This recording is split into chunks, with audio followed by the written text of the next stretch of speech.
is Bonnie Short. And Bonnie is a literacy leadership specialist for the Alabama Reading Initiative with the Alabama State Department of Education. And Bonnie, thank you for joining us today. I'm going to stop sharing so you can share yours. Voila. Okay. So it's great to be here with y'all today. It's been really exciting listening to everybody and their perspectives. And, when I listened to some of the people that were presenting, like I could hear some of the things that my own experiences lent themselves to that just fit so beautifully into what they were talking about and how I can use their information too. So even if you're not in the role that I am in, I do think there's some things here that you can look at to how does it work in your perspective. So my role is an educational administrator with the Alabama Reading Initiative. And so our ultimate goal is grade level reading by third grade. And so in our state, they've implemented a literacy act. And part of my current role is organizing the implementation monitoring. And last year I was a school administrator in a building, a principal of a pre-K through sixth grade school. I left that position and became a regional. So I was out in the field supporting principals and central office personnel. And I just arrived to the state in January. So my experiences that I had in those different roles and being a local reading specialist previously and a teacher helped to shape kind of the direction that I wanted to go with the implementation monitoring. And we know that the big picture is kids. We've got to come back to kids on everything that we do. So when I looked at the implementation monitoring, the question that came in my head was, are we going to check the boxes? Are we going to check things off their list that they show us that they've done these? Or are we going to work toward the true implementation of our new law that we have by having them reflect on the things that they need and reflect on the past? So we decided we were going to make sure that we leveraged our options, and we began. We already had a tool in place that was kind of a circular nature. We call it our Journey to Success plates. And when we go into buildings to work as people in the field with other reading coaches or administrators, we sit down with these plates and we talk about collaborative leadership, assessment, curriculum and standards, instruction and intervention, and ongoing professional learning, and how if you do work in one area, it automatically impacts something else. It's more of a proactive approach that we're looking at with our monitoring. And so if we start using this as part of our monitoring, we thought it would be a good direction to go because they're already familiar with this. So we kind of step back, we look at the information that we're seeing on our site visits and what's taking place amongst our schools and say, are we getting the results that we want? What do we need to do? And what do we really want to see out of what's taken place? So structure generates behavior is that term that comes to mind all the time when I'm thinking about what are we going to do to fix this problem? What can we put together for them that's going to lead them down this ultimate path that we have to set the stage for this upcoming year where they're going to be working toward the things in the Literacy Act, but it's not going to be a you show me how or what you did. It's going to be really about directing their path so that they have these structures in place for the new year. So in our action plans, we observed time delays and the impact of cause and effect relationships. We would have schools that it was time for them to do their assessment programs, but they didn't have all the scheduling done that they needed for those. So those relationships impacted everything else. The collaboration was broken down. Assessment wasn't taking place. Obviously, you're not getting the instructional adjustments that you need when that time delay has taken place. So we had to get that urgency in place. These are some of the structures that we looked at when we're looking at this implementation monitoring to set them up for the next school year. And I think collaboration and assessment are a good place to start. We looked at problem solving teams. So you need to set the stage and have that schedule for your problem solving teams, because if you don't schedule it, it may not happen. And there were certain aspects of our Literacy Act that required them to have a structure to identify struggling readers.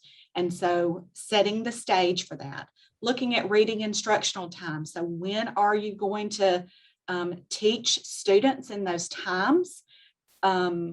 Thinking about the people, pointing out things that they need to think about when they're looking at those instructional times. We have local reading specialists in all of our K-3 schools.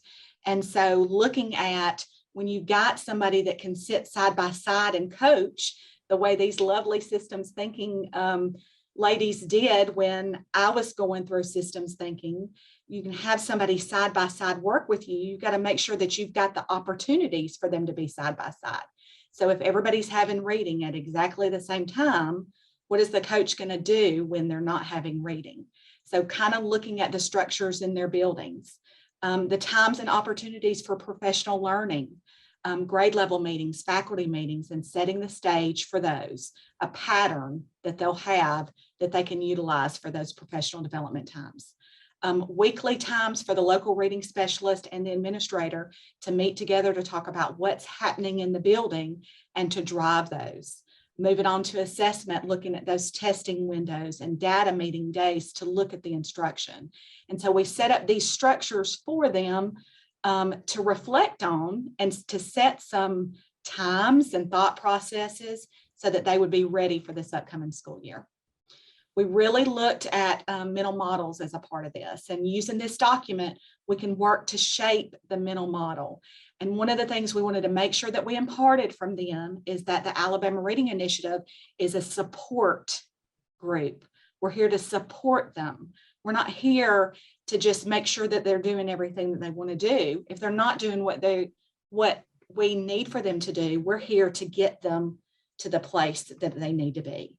And that we are about accountability, that it is making sure that you are accountable for the work that you're doing and ensuring that. So some of the things that we put in place in the document, when we send things out, sometimes we're sending out surveys to figure out what the needs are, and that lets our regionals know how they can go in and support those principals or local reading specialists. We would put parts in the document where if they were having trouble submitting digitally, who they could contact, to give them alternate ways to submit the data digitally. Because, you know, somebody's going to end up hitting submit and it's going to scroll on and on and on and on. And we don't want to drive that frustration in them that they feel like I'm putting all this work in and I'm putting this information in and now I can't even submit the document that I'm supposed to. And if somebody is late with their document, to make sure that we're following up with them to say, hey, I noticed that you didn't make the deadline that happens on such and such date. What can I do to help you get that accomplished? And making sure that they've got that support structure in place. Continue with that if not submitted, and then making sure we practice what we preach. We provided a comprehensive memo to all of our schools to let them know dates for the year. So if we're asking them to set their assessment dates, we've got to have assessment windows that tell them when that needs to take place, the structures that we need. So we made sure that we provided them those things as well. And then looking at that successive approximation, and I think Curriculum and Standards does this so fabulously for this part, looking to see what did this previous year look like? Did we have the kind of curriculum and teaching that needed to take place? And so we would provide them the curriculum evaluation tool that they could go through and see, is my instruction meeting the science of reading, which is a large part of our Literacy Act, making sure that they have those and evaluating those materials that they have so that they can use their ESSER funds to buy the materials that they need, or to look at how they're going to plan for that in the future. By using the Structure Generates behavior document, we have a stronger opportunity to set up our schools for success and to help them think of areas that they may not normally in a proactive fashion, while at the same time monitor the progress toward the Alabama Literacy Act. And in addition to that, we've got a structure where at the regional level, we can talk about trends that have happened so that we can make sure that we're working to adjust ourselves in those trends. I remember when I was listening to an earlier session, she talked about if you don't have those structures in place, I believe it was Alex in the chat, she said, chaos will creep up. And I thought that was just such a great analogy to say that chaos will creep up if you don't have those structures in place. And to making sure that you have the opportunity for that ripple effect to do those little pieces. We want to be proactive and not reactive, and let those little pieces that we can add to it cause a ripple effect so that in the end we can increase student learning.